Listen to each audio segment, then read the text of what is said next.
আহ, কি সুন্দর গ্রাম। চারপাশে সবুজের সমারোহ, দুই পাশে পাকা ধান ক্ষেত। দেখতে কত সুন্দর আর কত মনোরম লাগছে, তাই না মোটু ভাই? ও হো, খুব সুন্দর গ্রাম, খুব সুন্দর গ্রাম। এত সুন্দর গ্রাম ছেড়ে তুমি শহরে পড়ে আছো? খুব সুন্দর গ্রাম। আমার যদি এত সুন্দর গ্রাম থাকতো, আমি শহর ছেড়ে গ্রামে চলে আসতাম। ঠিকই বলেছ মোটু ভাই, আমারও ইচ্ছে করে গ্রামে চলে আসি, কিন্তু সেই রাস্তা তো বন্ধ। ছেলেমেয়েরা অনেক বড় হয়েছে, তাদের লেখাপড়ার জন্য আমাকে শহরে থাকতে হচ্ছে। এত সুন্দর গ্রাম ফেলে কেউ কি শহরে থাকে? দেখছো না, এই সুন্দর গ্রাম, গ্রামের মধ্যখান দিয়ে পাকা রাস্তা এপাশ থেকে ও পাশে চলে গেছে, আর সেই রাস্তা দিয়ে তোমাকে নিয়ে হাঁটছি। হো ভাই, হো ভাই, খুব সুন্দর, খুব সুন্দর। এত সুন্দর গ্রাম যদি থাকতো, তাহলে আমি শহর ছেড়ে এইসব গ্রামে চলে আসতাম। বিশ্বাস করো, আমাদের দেশে কিন্তু এত সুন্দর গ্রাম নেই। পাহাড়, এত সুন্দর সমতল জায়গা আমি পাইনি। যদি পাইতাম তাহলে বউ বাচ্চা নিয়ে আমি চলে আসতাম ভাই। হ্যাঁ ভাই, তোমার এখানে নাই তাই তোমার খুব আফসোস, তুমি চলে আসতা। আর আমার এখানে আছে, থাকলেও আমি আসতে পারছি না বিভিন্ন ঝামেলার কারণে। তো মোটু ভাই, এই যে আমাদের বাংলাদেশটা তোমার কেমন লাগতেছে? খুব সুন্দর, খুব সুন্দর, খুব সুন্দর গ্রাম। এত সুন্দর গ্রাম আমি আসলে দেখিনি।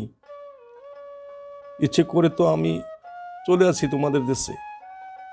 তো চলে আসো ভাই, তুমি যদি আমাদের দেশে আসো, তোমাকে আমি স্বাগতম জানাবো। চলে আসো। তো ভাই, একটা কবিতা যদি জানো, একটা কবিতা শোনাও না। কবিতা শুনতে চাও? হো হো, একটা কবিতা শোনাও। তো ভাই, আমার গলা তো তেমন ভালো না, তারপরেও তুমি যেহেতু আমাদের দেশে এসেছো, তো একটা কবিতা তো তোমাকে শোনাতে হয়। তো আমি জীবনানন্দ দাশের এই রূপসী বাংলা কবিতা থেকে, গ্রন্থ থেকে আবার আসিব ফিরে একটু পাঠ করে শোনাচ্ছি, যদিও আমার কণ্ঠ সুন্দর না। হো ভাই, যেমন আছে তেমনই কও। তো ঠিক আছে, শোনো।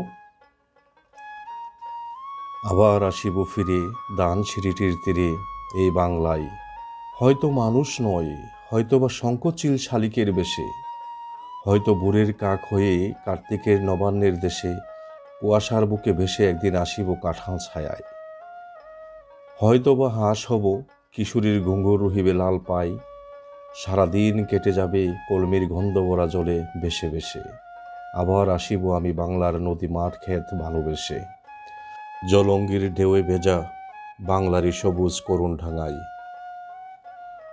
হয়তো দেখিবে চেয়ে সুদর্শন উড়িতেছে সন্ধ্যার বাতাসে, হয়তো শুনিবি এক লক্ষ্মী পেঁচা ডাকিতেছে শিমুলের ডালে, হয়তো খইয়ের ধান সরাতেছে শিশু এক উঠানের ঘাসে, রূপসার গোলা জলে হয়তো কিশোর এক সাদা ছেঁড়া পালে, ডিঙ্গাবাই রাঙা মেঘে সাঁতরাই অন্ধকারে আসিতেছে নীরে, দেখিবে দবল বক আমারে পাবে তুমি ইহাদের বীরে। খুব সুন্দর কবিতা শোনাইলে ভাই, খুব সুন্দর কবিতা। এত সুন্দর কবিতা তুমি জানো, তো কবিতা গাও, কবিতা বলো না কেন? তো এত সুন্দর গ্রাম, গ্রামের সাথে তোমার কবিতাটা খুব সুন্দর হয়েছে, খুব সুন্দর হয়েছে ভাই। পাতলু যদি থাকতো আমার সাথে, আমি মতু একলা চলে আসছি, পাতলু যদি থাকতো আমার সাথে, তাহলে খুব সুন্দর হতো, আরো ভালো লাগতো, আরো আনন্দ লাগতো। আবার যদি তোমাদের দেশে আমি আসি, তাহলে পাতলুকে নিয়ে আসবো। অবশ্যই ভাই, পাতলু ভাইকেও আপনার সাথে নিয়ে আসবেন। আমাদের দেশের ছোট ছোট ছেলে মেয়েরা থেকে শুরু করে বয়স্ক লোক পর্যন্ত এই আপনি মোটু এবং এই পাতলু ভাইকে খুব পছন্দ করে। আপনারা এদেশে আসলে আমাদের সকলের খুব ভালো লাগবে। পরবর্তীতে আসার সময় অবশ্যই কিন্তু পাতলু ভাইকেও সাথে নিয়ে আসবেন।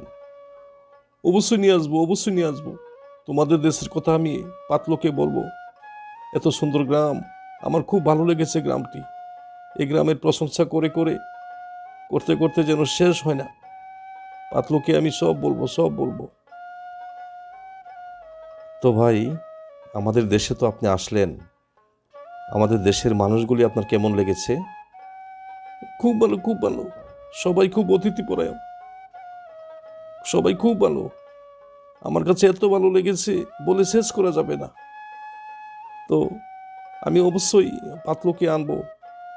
এদেশের মানুষ, এদেশের গ্রাম, গাছপালা, জমি, ক্ষেত সব সুন্দর, সব সুন্দর।